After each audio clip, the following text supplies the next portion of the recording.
Ndikulandireni kuli konse muli yafikaso nthawi programu ya Game Plan pano pa Zodiac Television number 1 ini programu yetu makambirana nkhani zokhudza masewero ampira wa miyendo. Nkhani zomwe tili nazo tikukamba za Scorchers zimene mdziko la Morocco kumpikisano wa Women's Africa Cup of Nations. Tembekezo tani pamenenso ikuyembekezeka kusera mpikisano umenewu kwa nthawi yoyamba mu mbiri ya masewero ampira wa miyendo kuno ku Malawi.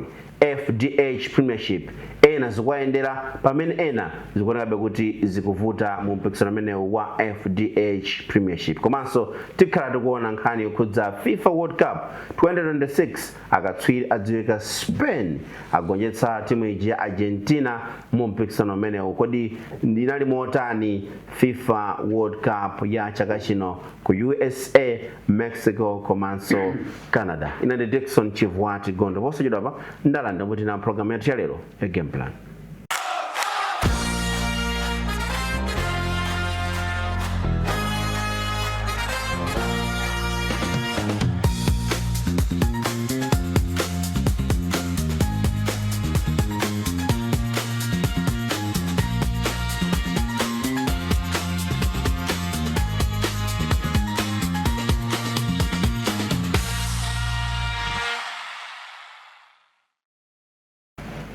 Mena forozo ndikandi kulandira kuti na programu ya lero ya Game Plan ndimulandira wile chambwinji. Ya ndakunyande DCG kuti tsula lero so tili limodzi. Komanso Eric Chiputula. Ndithokozeso naneso ndikuthandizeni kwalandira amene akutionera tapemphe tikhale limodzi. Chabwino amene ndameti na programu ya lero ya Game Plan pano pa Zodiac Television nkhani zomwe takufolozera nzetu. Kuyamba ndi nkhani ya Scorchers, timu ya dziko lino yatsikana ya mpira wa miyendo yomwe ili mdziko la Morocco. Kodi tiyembekezo tani kuchokera kwa atsikana amenewa anasera masero ndi timu ya Morocco pamana mphamvu akusera so pamana mphamvu ndi Ghana lachinayi lino mkukamba motani mene ulendo wakhalira popeza ta Malawi nawonso ali ndi chidwi kuti timu yawo ichita motani. Yeah, DCG tikhale ndi positive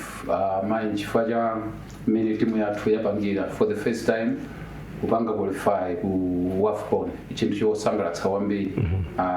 ku mtundu wa Malawi. Komabe mwina anthu atokhala jenka kutengera group imene anatika imene tikumenya tikuyamba ndi Nigeria imene number 1 pa mu Africa pa world pano kaili number 6 ndi sonza ndi timu ya mphamvu. Kwambiri mwina anthu atha kunena kuti tiapope kwambiri atsikanawo tisapope kwambiri tikapopa kwambiri tilakwisa titengere performance imene apangira even ma friendlies awo titaona kuti ndi timu imene yachita bwino ku region kwathu kuno ku Safa frequently yakhala kuchita bwino ku Kosafa kutenga cup Kosafa ufika finals ma semi-finals ikuoneka ndi matimu amene yakumana nawo ochepa mphamvu. Komanso tikaonanso Kosafa ndi kumene kumapezeka matimu amene ambiri panopo Kosafa naiphwesa kwambiri panopo is developmental tournament ndiye kumene kuja kuti kumachita bwino. Koma utatuonesese matimu amene takhala kukumana nawo ma friendlies utakuona kuti takhala kuvutika kwambiri. Takhala kumenya ndi Morocco inatimenya, Australia inatimenya, azathu aku East Africa ku Tanzania inatimenya, Ghana tinamenya nayo inatimenya, India inatimenya. Nde utakuona kuti ma friendlies Zambia kumene inatimenyaso, Zimbabwe inatimenya, tinali ndi 4 nations tournament imene anatitana ku Kenya ife tinakhalaso omalizira. Panaliso 3 nations imene tinamenya apa pa bingu ifeso tinakhala omalizira. Tikanena kuti kukonzekera kuti mwina kwatithandiza tithaonera kuti mwina experience atsikana ndi exposure akhala na alibe excuse kuti akamapita akamakayamba game ya Nigeria ndi Scorchers pa 28 pano ndi chiphupha kuti atsikana athu alibe excuse. Chinaso chimene mwina titha kunena kuti Malawi ndi chiphupha kwambiri chifukwa cha mmeneso ayipangira squad yathu kuoneka kuti motivation was there. Atsikana athu alibenso chonamizira send off tinaona amene nakhalira fundraising chilichonse chachitika. Komanso chosangalatsa kwambiri so chimene mwina mbuyo muchimavuta chimasowa ndi nyamuka nsanga kukapanga hit the weather ya dziko limene lolo chifukwa mbuyo timapezeka kuti kupita mwina pa Ethiopia tigona pamene paja pokafika mamawa tikaluza akuti ya tinali fatigue tagona mochedwa mwakuti koma atsikana walibe excuse akhala umene panopo titaona kuti it's almost 2 weeks akhala umene pamene aziyamba game akhala kuti weather yawo kumene koko aizolowera nde apapa chinaso chimene chapereka moraro I think atsikana awiriwa sanamenyeko limodzi nthawi yayitali ndikukumbukira kandi 2020 if not 2017 kosafa tabita ndi Temwa sanamenyereko limodzi koma ulendowu taona kuti full squad yonse ilipo atsikana onse ma professional achina Kazere Kantani onse alipo nde tilibe excuse ina iliyonse panopo Fazili ndi squad yake chinaso tichosangalatsanso ndichokuti Fazili anavomereza kuti mwina amupangirepo beef up abwerese anthu a experience nde tikaonanso amene anabwera kumeneko amene akuthandizira ngati technical director ka ndi coach akoni ndi wa experience kwambiri tikaonanso mbiri yake ku South Africa wakakocha ku Botswana ali ndi CV yabwino nde tilibe excuse nde kuti Afazili ali ndi 11 yawo imene ali ndi chikhulupiriro kuti akuyembekeza kuti mwina atichita bwino malinga ndi wire koma tokamba sa Nigeria, Egypt, Zambia ngati ena mwa America kuti tikumbane nawo competition amene kwa hiyo maganizo ako ndotani ndi group imene ili yovuta kwambiri mutati muone ma group aja mupeza kuti mu group yathu muli timu ya Nigeria imene ndi timu yamphamvu kwambiri na mafotokoza nzanga kuti ndi timu imene ili pa number 1 muno mu Africa so ili ndi akatswiri ambiri amene akhala kuchita bwino kwambiri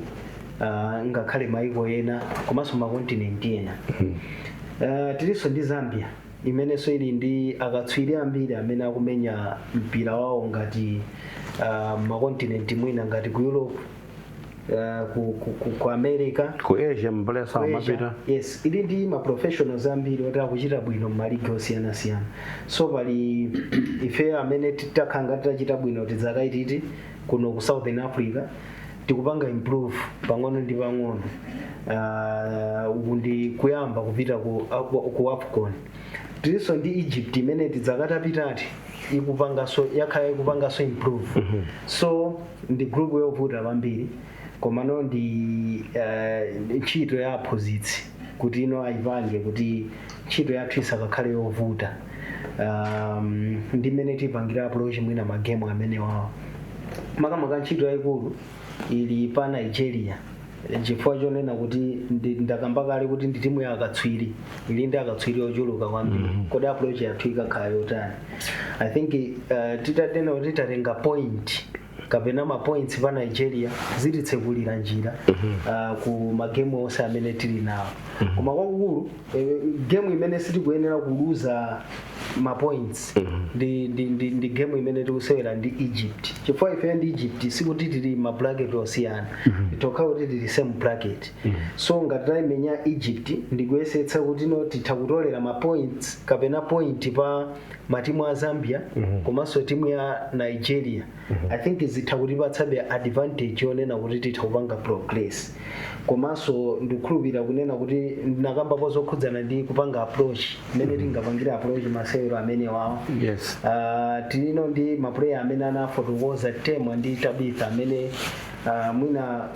ndi mwapo ndi apo kwaona kusewerera limodzi so this time around tinawo limodzi so stage ndi yayikulu kwambiri imene tapitayi ndi stage imene mumafuna anthu ena ake kuti adzinyamula timu yonse tili ndosewerera amene ndachichepera otisanganyamula timu otisanganya akuyenera azinzawo akanyamule so anthu ake owanyamula ndiwowa amene ali ndi experience yoti mpira awo amenyano mpaka kumapeto amenya UEFA Champions League amenya maligi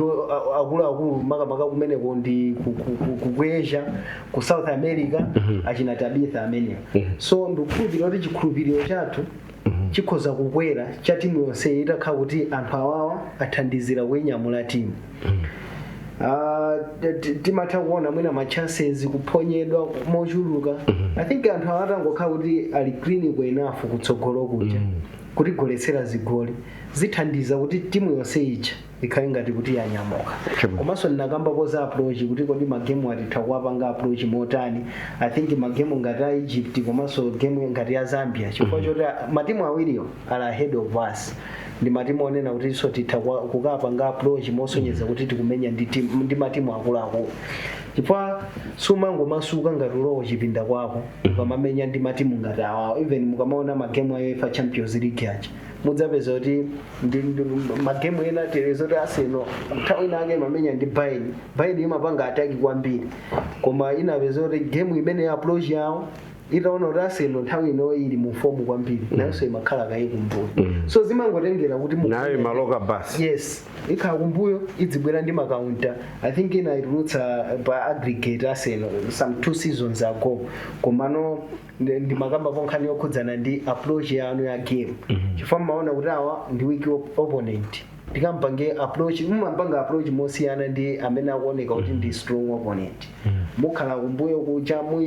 mupanga kuti game yanu mwina ikhale compact, mudzahita through ma counter attack ngati muli ndi zida zoyenera. Koma ndikukhulupirira kuti anthu okwanitsa kutero alipo. Achina Tema Tabitha akochedwa ndi aphunzitsi osiyana amene ndi odziwa, komanso asewera pa level imene ndanena kuti ndi yayikulu. So mwina zimene aphunzitsi atha kuwauza kuti game mudzikapanga chonchi, mwina tactical discipline ikakhale yotere, I think zitha kukathandizira kuti no timu yathu ichite bwino ngati osewera athu akupanga adhere zimene aphunzitsi awauza. Chifukwa kulipo kuti malo on ground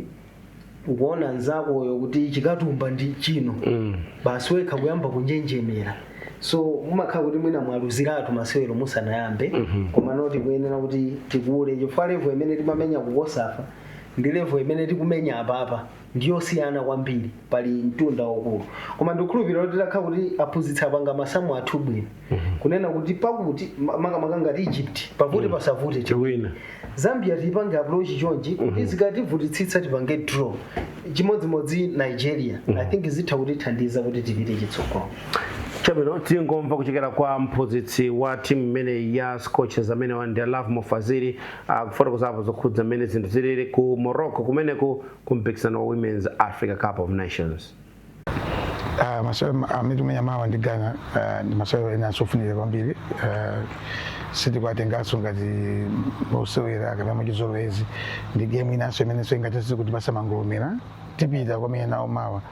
Ndi cholinga kuti munakeso tikhale ndi maliza zabwino. Ndi chikhulupirira kuti mmene tinapangira game ya Morocco ndi chikhulupirira kuti ma players akudziwa tinaluza 2-1 komano akuzindikira kuti palibe chifukwa kuti muno wake ndi friendly tikaluzenso tikuyenda muno wake peza chipambano chabwino kuti muno wake chitipase kwambiri chiyembekezo ndi kulimbikira mmene tikupita kukayamba kumenya ndi Nigeria pa 28. Yeah, mwayi ulipo one kuti titakwapasa mpata kuti munakese mayi kwa chachikulu pena inunso mwina kunivomereza kuna nthawi zambiri fe kunonso tabwera kuti tizaise tizamenye tournament. So kuti ungachita kusinthira timu yonse kuna kuti unalese timpase mayi magemu amene kamenya ku tournament ndi ambiri ona kuti mwina mpata winanso tichoka pere komano ndithe kuvomereza nokuti ena amene mwisana amenye komanso mwana amenyanso magemu aja ayenanso muna kumenya nawo game ya mawa. Tikhala ndi approach ya kwambiri tifuna beti libikile kwambiri kuna kuti muna kititapisa zigoli. So approach yathu kwambiri fail ikhala pa zigoli kuti zipeza zigoli tizipeza mwantundu wanje mmene tapozisana pa training kuti kutekera kwana kuti mmene takambirana zimene tapanga pa training approach yathu yaiko ndi muna kitipeza zigoli kuna kuti muzigolizo zimene zikufunikira pakali panopo kuti muna mmene kupita ku tournament tikhale titalimba mtima kuti tayamba kuchinya zigoli tachinyapo muna zigoli pa game ya Ghana. Ndi chimene ngani kwambiri tikhapo ndithu tikulingalira kupanga zimenezo. Zona tabwera pena paliponse sitinapanga relax sitinapwekese pena paliponse kwamba pagolo kuyamba ku defense midfield ndikusogolo and ndinganyato panopa ndikubweranso mwina kwabwera Tema ndinganyato kusogolo ndikana kuti tabwirapo ndipo ndiyembekezo kubwera kwake kuti thandiziranso kwambiri mphamvu yakusogolo. So chimene nganene chino kuti tabwira pena paliponse poyena kuti tigwire sitikuyenera kudelera kuti pena pake panali bwino ndi tipayiwale ayi tapanga pena paliponse moyenera kuti munakazika tithanzire meti kumenya ndi Ghana mawali. Love Mofaziri mphunzitsi wa timu imene ya Scorchers tifuna zabwino zonse awire wamva coach kulankhulapo titseke nkhani imene ifike mu FDH Premiership za Scorchers komanso ndimene walankhulira Faziri. Walankhula mo tilimbisa mtima ife Malawi. That's the way to go. Taonanso kuti atsikana athu akuoneka kuti confidence is there. Kwa attacking third ikuoneka talent is obvious but mwina defense and goalkeeping ndi mene mafunika kuti mina itipange improve. let's hope afaziri kunkhani ya goalkeeping ndi defense imene amalota khatu kudandala kwambiri let's hope nkhani imene akonza koma tikayambira pakati kumapita kutsogolo we have talented players most of them are professional players akumenya so matimu oti ambiri matimu abwino kuyambira temwa tapita one of the players iso amene they are really recognized pa dziko lino lapasi nde kutengera pa maina ndi timu yabwino koma nthawi zina tikabwera pa ground zomachitika parallel to the equator koma tikudziwa kuti kumene koko mu group yawo tinapanga qualify ku AFCON mukaona timu imene tinayimenya ku AFCON ili pa 155 mu Africa muno ka ili pa namba 27 ndosonizo zoti ifeyo ndi Angola imene tinayimenya kuti panga qualify ifeyo nditili patsogolo imene Egypt I think panopo ili pa 99 dziko lonse lapasi koma mu Africa ili pa namba 13 Nigeria ndi imene ili pa namba 36 dziko lapasi mu Africa muno ili pa namba 1 Zambia 65 mu Africa number 4 Malawi mu Africa pa 31 dziko lonse lapasi pa namba 153 ndio utakuona kuti mu group ya 2 timu imene ikuoneka kuti yawedewedeko ndi ya 2 koma zitha kuchitika mu mpira zimachitika ndana amayembekezera kuti Spain ngakapange draw ndi Cape Verde Argentina ikanavutika ndi mpaka nayo chinyamo mu extra time nde mu mpira chichonse nkhani yayikulu ndi passion ndi dedication ndi discipline zimene zijazo tikangozora wesa mpira china chake chitha kuchitika I think gulu lake ndi limene nde first fight ikaso kumabeto kumabendi ndi chikupya kuti timu yathu through atsikana amene abwerewa temwa Davida ndatsika amene amanyamula zawo ananena ili kuti ndatsikana amene akabwera mu ground muja anzawo ajakaona amakhanga takuwapatsa chilimbikiso chimozo zingati Argentina ikamamona Messi amakhanga chilimbikiso kuti ndi goto wathu uyu zivuti zitani uyu atithandiza ndi zimene zimachitika mu mpira nthawi zambiri kukabwera player amene mumamudalira even camp mukapeza mu camp muja camp yonse imanyamuka kusangala kuti panopo even akochi ali relieved for tema wabwera akochi ali relieved kumona Tabita wabwera akochi ali relieved kumona Kanzere wabwera kumona Chizimu wabwera zimene ziyazo zimapereka morale akapanga training akudziwa kuti osalipo this time around I don't think kuti tindi excuse tukafuna zabwino atsikanatu pamene akukumana ndi Nigeria pa 28 muphindizo chepa chabe mungala kwangule mota nkhani ya Scorchers I think chachikulu ndi kungowalimbikitsa ndikanthawi katsalaka zambiri ndi kuti zachitika chifukwa lero sungamanene kuti ugwirano mwambirimbiri I think ma friendly awa ndiongoonetsa kuti kodi ndi pati pameneno tikumalizitsa kukoza koma kwinapo awalimbikitse mkasindudziwa ngati tili ndi psychologist makamaka mu timumu kuti amene atha kuma psychologist physiologist kwathandizira kuti ino ndabore ajabwera ajabo one of them is a psychologist kaganizidwe kakhale kabwinobwino osati adzipita kumene kuja mantha munthu kufika kumene kuja kupezeka kuti no kungoona fixture kuti tiusewere ndi Nigeria basi amba kutsekula mimba zimachitika zimene mumachitika chifukwa cha mantha nthawi afuna kupita kutoyetusa chabo ndi zimenezo ndithu zokhudza timu imene ya Scorchers yomwe ili kumpisa imene wa Women's Africa Cup of Nations ukuyamba loweruka likudzali mdziko la Morocco tifuna zabwino zonse timu imene ya Scorchers imene ikuyimirira dziko lino kumpikisano imene kwa nthawi yoyamba kumbiri amasewero ampira wa miyendo FDH Premiership Mighty Wanderers ikupitizadi kuchita bwino yagonjetsa anyamata ndithu a Sivo masewero amene wanatha 2-0 kukomera timu imene ya anyamata amene wa Mighty Wanderers komanso kuyamba za masewero kuyamba ndi imene zikuoneka pakadali pano kumbali amene ya timu ya Mighty Wanderers ili pa nambala yoyamba ya mpikisano umenewo ndiwanena last time kuti pali consistency mwina pamalizatsi amene Mighty Wanderers ikumapeza chifukwa chachikulu ndi chomwe chatakhaluka kamba kuti ali ndi squad yoti akhalitsa so pa squad yoti ali nayo yakhala zaka zingapo yoti idalunga ili limodzi amayesetsabe kumatenganso ena kumaphatikiza kupanga adi mu squad mwawo muja nde zinathandiza timu ya Mighty Wanderers kuti one ikhale yonena kuti understanding chifukwa aphunzitsi akhalako ndithu kwa kanthawi understanding between makochi komanso osewera ikhale kuti ili bwinobwino ili perfect. Osewera ndi oseweraso zimathandiza mukakhala limodzi nthawi yayitali mukumaona m'magemu muja kumaona kuti wina akungodziwa kuti singini ndikawika mpira papalikali ati apita pa space yakuti so zikuwathandizaso chifukwa chonena kuti ndi timu yoti yakhala nthawi yayitali komanso mwina kukhalitsa kuja kwathandiza ndi kumatoleranso osewera ena amene akhala kumabwera kuti mukuja zathandizaso kuti depth ikhale mu mtima chifukwa mukaonetsetsa panopa ikumapezeka kuti mwina panopa anapeza osewera ena ngati achina Alex Kambirinya apezeka kuti ali kuinjale ka suspension kupezeka kuti munthu wina amene akubwera m'malo mwake akugwiranso ntchito yotamandika pachifukwa chonena kuti anthu I think wina aliyense akupanga no understand ma tactics amphunzitsi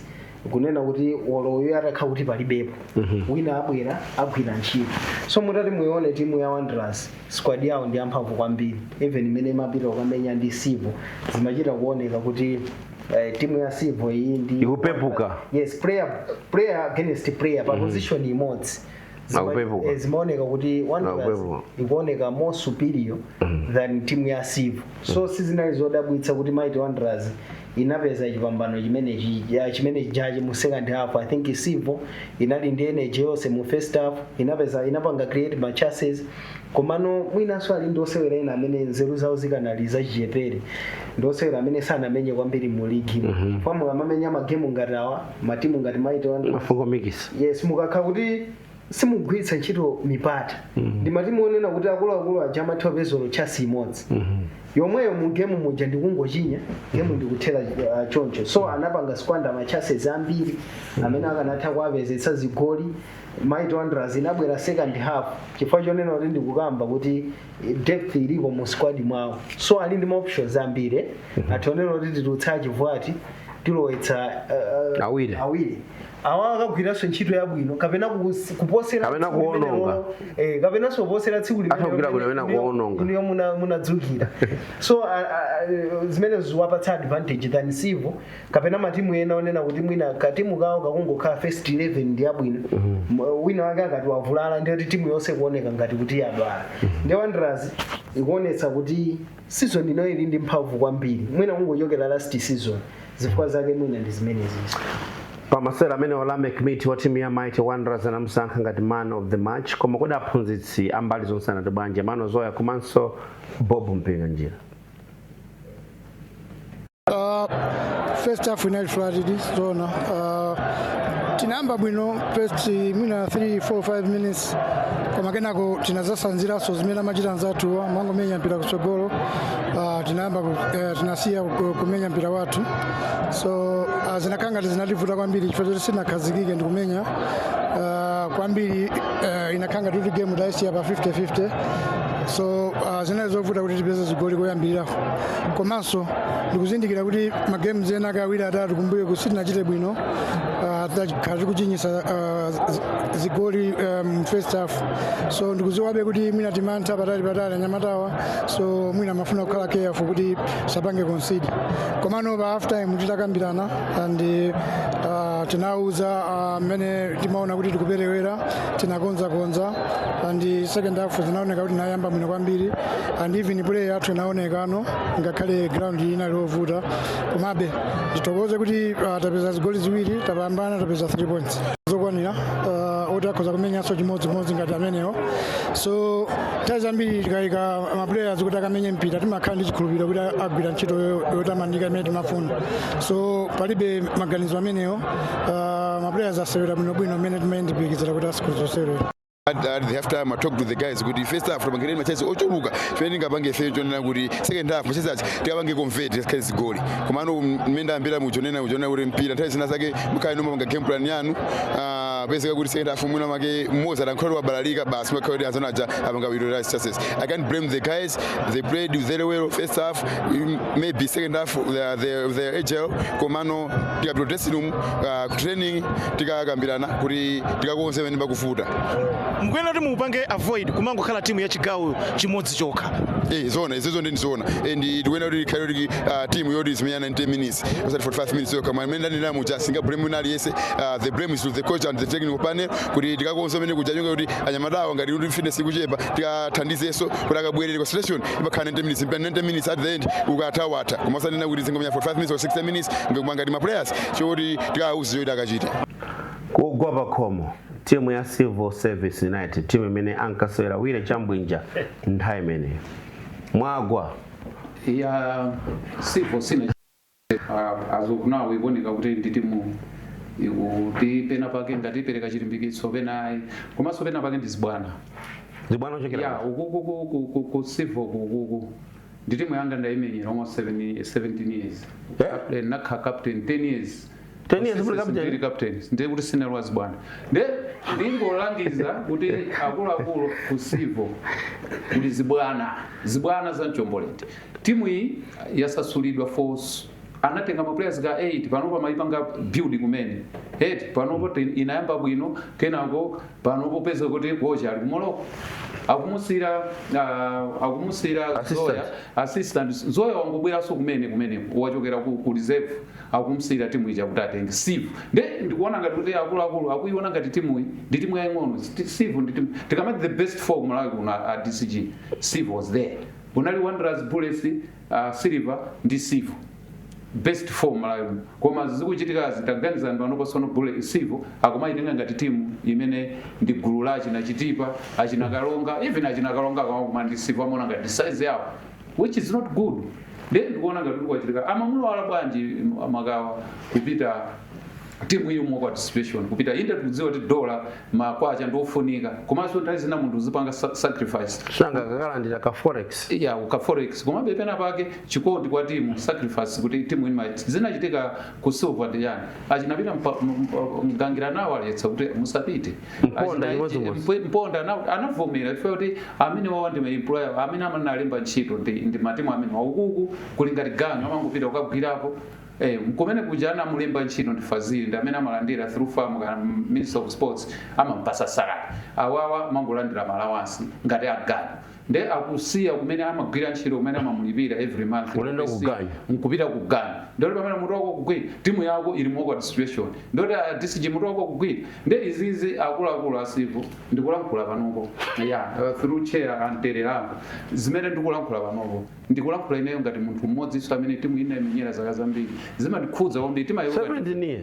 17 years nabwera ndi mwana wamng'ono timu imene ndiye zimandikhudza kwambiri kuti ikakhala kuti sinachite bwino zimakhala zowa panopo ndani Magawa ali ku Morocco akumusira Zoya sanakoche kuti timu ina ili kusemalami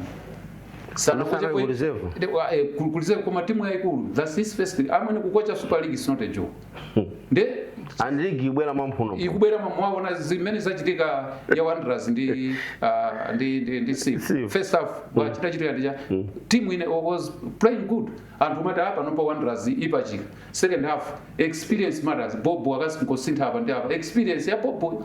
ndi mwana wabalalika 2-0 ikupita Wanderers ndi pamene pamoneka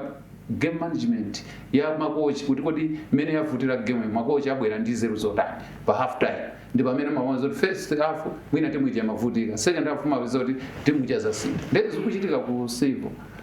ndikuona ngati kuchitika zibwana kwambiri umene mukuonera ndiyo kuchitika zibwana sana yenye kumlola coach kupita I think ku Scorchers kuja kuli Fazili kuli Magijombo kuli Sipsise kuli uyu ndani uyu Ngambi panopaso kwabwera technical director kwabweraso data analyst komanso ngati amaona kuti akufuna kupanga beef up squad ina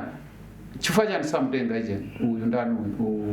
Andrew Chikhozi is the one amene ali conversa ndi women football mala wose achinatemwa achinatabida achoka mmanja mwa Andrew Chikhozi bwanji usimtenga ndo chikhosi kuti mwina apa pameza timuyike uyu apange beef up squad foti atsikana ambiri ku silver even squad ya Scorchers 3/4 of my players akuchokera ku Silver Strikers ndamene opanga produce ma players abwino kuita ku national team bwanji usamtenga ndo chikhosi kuti chabwino apapa makoche ena amene apita umene kujaku they're not represent ndi women football achina makawawa ng'ambi si makoche a women football koma chikhosi ndi mbale wake Soshadi they are very conversant ndi women football mwinaso ndi amene anakana kubwera ku national team mkolongo amene ali wasenda kada nyamata amene ajawo tikamanena za women football Malawi we talk about those guys ili Didi Sunshine akunali skippers kachanchana ndaduwe ndamene anaipanga revamp women football achina magiyombo akuyenera kukhala kumene kujawo olakana tenga uyu anamutenga ku creative sikana chisomo she's good kumpitisa umene kujawo koma soti kudziwa kuti Amalawi timaganiza bwanji koma apapa kusivuku kwachitika zibwana zazikulu at DCG zisanami 17 years playing for Civil Service United wile chamwe jamani na program ya tele unaona kuti kusivu kuli chibwana muti bwanji Eric amene ine subuda isewerere koma ndizoveka kuchokera kwa awande kuti ngati munthu amene anasewera nthawi yayitali ayeneraso bwino kukhala ndasapota asivuyo ndasapota kupeza so akuyankhulira mwina akuyankhulira masapota aitamanikaye yasivuyo kai tikololani akulankhulira legends akulankhulira sivo akulankhulira masapota onse so ndizoveka kuti masapota asivu atha kumadandauladi and mafunso amene osikuti ndiolakwika kuti supporter wa Sivu akafunse akulu a Sivu kuti kudapa papa kuyenda bwanji nanga siyakuona mmene ili log table pamene timu yawo ilili so kuluza mphunzitsi wangu I think number 12 I think sikoyamba ikutitimira nde ithamangeso relegation pano matimu onse olo KB mwayiona ili 8 points kungoyina game moza iveza pa 11 points ili ndi 11 points to see so I think sikoyamba anadzachoka sole nduwina Fazili I think last season kuli assistant sikoyamba iyo Sivo assistant number 12 assistant coach anali chidao uone kuti 10 games pa number 9 ukafika pa number 16 ali esatha kutuluka wina akangogona ukufika pa 15 yeah komano ndimakamba aso kuti kuli usoni chidati anadzachoka so nthawi imene anthu anafunsa mafunso ambiri komano sikuti akuluakulu asipo amabwera ndi kufotokoza kuti tinalona bwanji kuti munthu yapite chifukwa akabwera amangobwera nawo usafuna ndalama kudzapitiriza kugwira ntchito yake komano ndi mmene situation ili ndi liki I think ndizoveka anthu kupereka nkhawa ndithu kuti apa pasizikuoneka bwino mwina kuti mwasivo tikanapempha kuti mphunzitsi wathu akhalepo pamene ntchito ikugwirika komano tiona chifukwa mwinaso nkhani iliyonse imakhala ndi mbali ziwiri nawonso mwina coach a Sivo atokhala ndi mbali yawo mwina ndi mbali yawo ndi madollars ndi ndege chabwino akuti nkhani ndi madollars ndi ndege malinga ndiwire chambwinja masewera amene anachitika Sweet Revenge for Silver Strikers inagonjetsa Karonga 4-1 pa Silver Stadium anyamala nditu amene wa Silver adagonja 3-0 ndi chimene yakaronga kukaronga mu Airtel top 8 koma anakwanitsa kubweza chipongwe chimenechi timve kuchokera kwa aphunzitsi awiri amenewa wachiwiri mphunzitsi timu ya Silver Strikers Mapopa Msukwa komanso Christopher Chinkwita wa Karonga United. Sina chipira ntima komano inali just part of plan yathu tumukana bwino first half ija zinavuta chifukwa choti ma players amamenya chipira ntima ndete nawo ndio sana umeja ndio mafunika zigoli za mbili mafunika ma points even muwine mujinye chigoli chimozi kuwina matenga ma points 3 ndio tunaweza taidekani menya ni mpira timamenya mpira mapanga training ndezi mwanzo zatithandiza second half kuti tamenya mpira plan yake tinganene kuti timangofuna kuti tipumiseko Joseph ndi Chisise imene tinaona kuti agwira ntchito kwambiri komanso kupasa koso umpata chipala ndi I think ndi precious kuti ndi mwana wang'ono amene tamtenga ku reserve kuti kama anthu akazoka pang'ono kuti timaziwa kuti we are comfortable leading. Anali masewera abwino kwambiri first half anyamata aneneka kupanga zinthu zoyenereka zimene tinauza komano second half tinayamba palo gasowa imene timu ina yapanga capitalize tachinyisa zigoli zina zake mwansanga mosatana chifukwa chonena kuti concentration imene pake inatithawa chifukwa chonena kuti mwina mayambidwe athu a second half sitinayambe bwino kusiyana ndi mayambidwe athu a second half sitinayambe bwino kusiyana ndi first half. First half ija tinayamba bwino pamene second half sitinayambe bwino ndi choyambiriraso mwina tithokoze officiation inali bwino kwambiri ife simakojo onena kuti zikativuta timathamangira tiathokoze amene ayimbira bwino kwambiri ama mistakes anali athu and we accepted defeat komabe anyamata anga anayikapo mtima ndithu tamenya bwinobwino chabe kuti concentration mamini sochepa ndamene anativuta komano men in black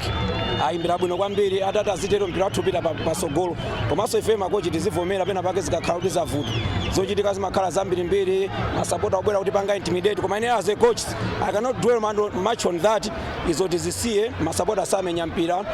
zativuta tivomereze tipite ku nyumba tikaone kuti pamene sipanayende bwino ndipati tikakonze komano ndinokondwa kuti ndi timu yabwino. Christopher Jinkwita akuti osimakochi omanamizira kuti lefu zinatere ndi mpaketa gonja iwo atamavomereza ma mistake and game iyi ma mistake ndi awo nkhani yabwino ya ndi nkhani yabwino nangasipa nopo ya kumalawi kuno tuli ndi that mentality yoti yakakauti msina achite bwino tima refu nakambaso program ina yake kuti refu komabe ola kunkhonya zimachulukira ya tapange ani menya ndi majaji ngati majaji wanalowa nawo akuta manja makanika utseguka majaji manja ari kukanika utseguka kukanika kutseguka boxing it man.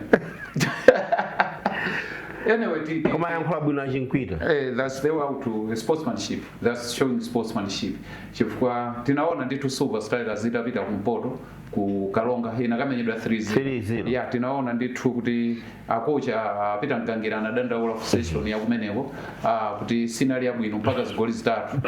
zigoli zitatu mpaka na officiation anyway nthawi zina intimidation imakhala tinaona so kunonso mmene anabwera kunawo Kalonga kuoneka kuti masupporters a Silverso kunali intimidation kwambiri. Yeah, komanso it was a good revenge. First half it was pamene mwina amaganiza akalonga kuti tikuwapanga hodi tinaona kuti mzathu Peter Nkangira anaganiza nzeru zina analowesa ma players ena later on zigoli zina mwazika mpaka 4 then it's a revenge imene mwina akalonga samayembekezera. I think akalonga game plan yawo inavuta so chifukwa azawo anamenya 3 amayembekezerabe kuti akapita pa Silver kumana ndi tough opposition kulengera kuti Silverso pa home ground kuti mwamenye zimakhaza ovuta utaona statistics ma records zawo Silver Strikers kugwiritsa ntchito kwambiri home ground ndi akalonga amene akudziwa kuti tikupita taziyamba dala ku 3-0 tinamenya Silver tiyembekezere kwakumana ndi nkhondo yangitawo pa Silver Stadium ndi anakumana nazo up to 4. ndithu ndimene masera amene wanakhalira anyamata timu imene ya Silver Strikers kupambana 4-1 ndi timu imene ya Karonga United. Vivi the viewers voice nacheza ndi anthu kusivo komanso ku Silver Stadium kusivo kunali masero a timu imene ya Silver United ndi Mighty Wanderers pamene ku Silver Stadium kunali masero a timu imene ya Silver Strikers ndi Karonga United. Here's the Vivi.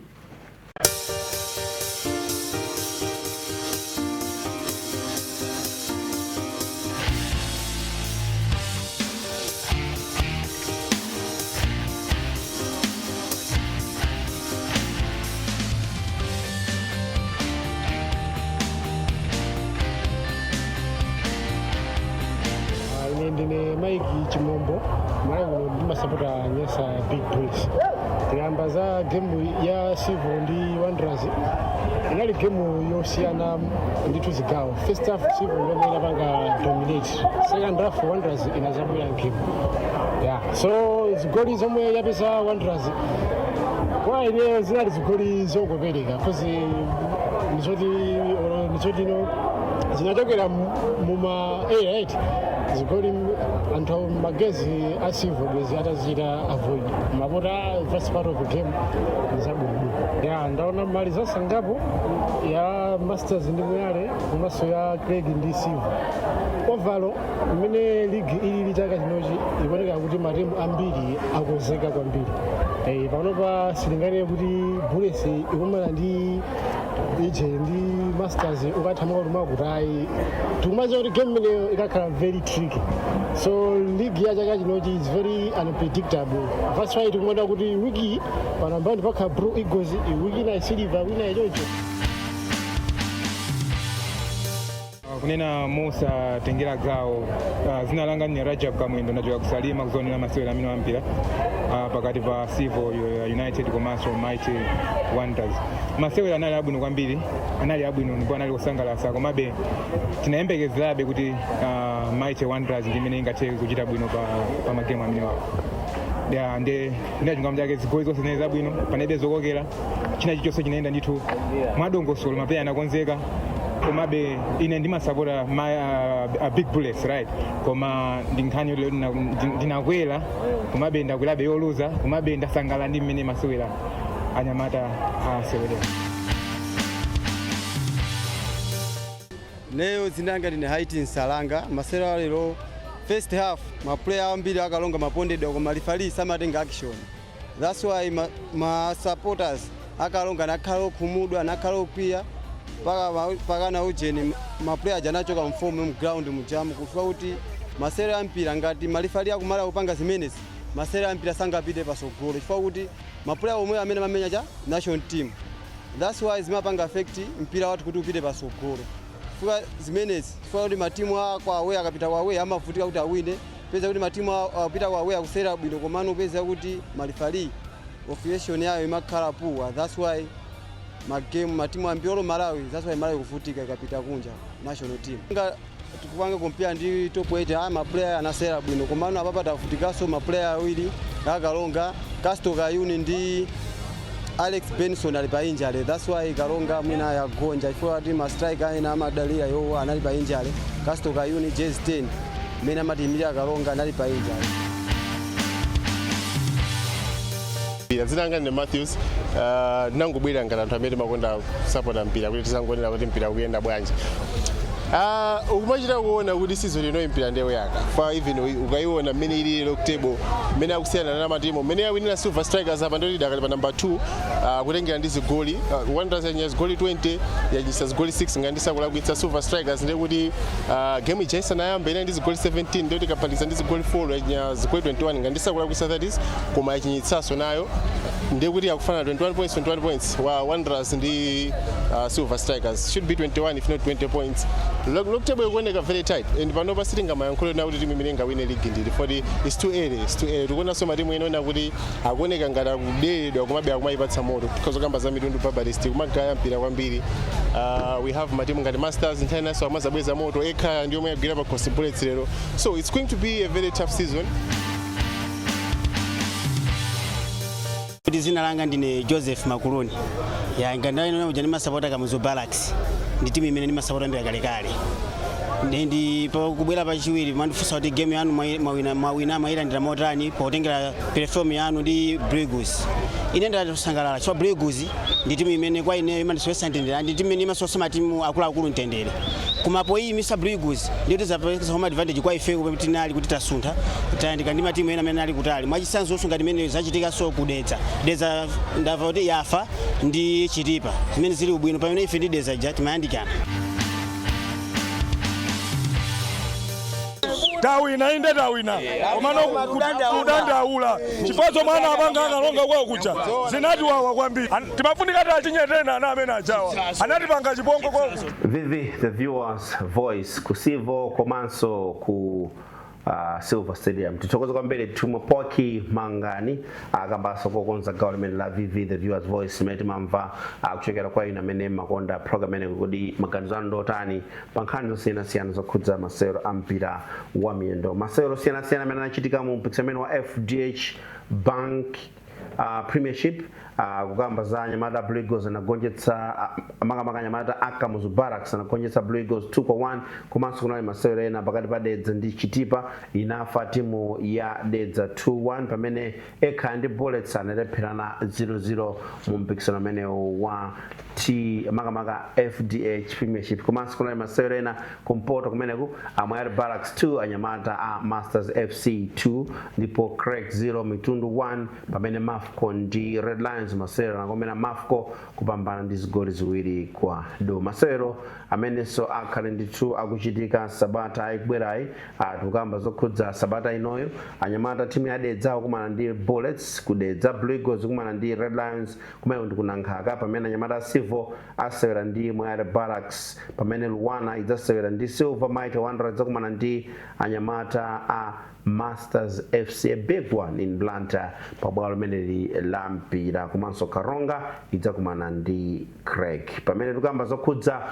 FDH Premiership National Division aliso masero amene anachitika akumene kuti naona Anyamata anamitete zitha akugonjetsa Ntaja 2-1, Fomo 1 Anyamata Mzuzu City Hammers 2, Songwe 2, Mighty Tigers 1 pamene ndi Stars 0, Extreme 0, Bangor Stars 2, Changalume Barracks 0 limene zinaendera ndithu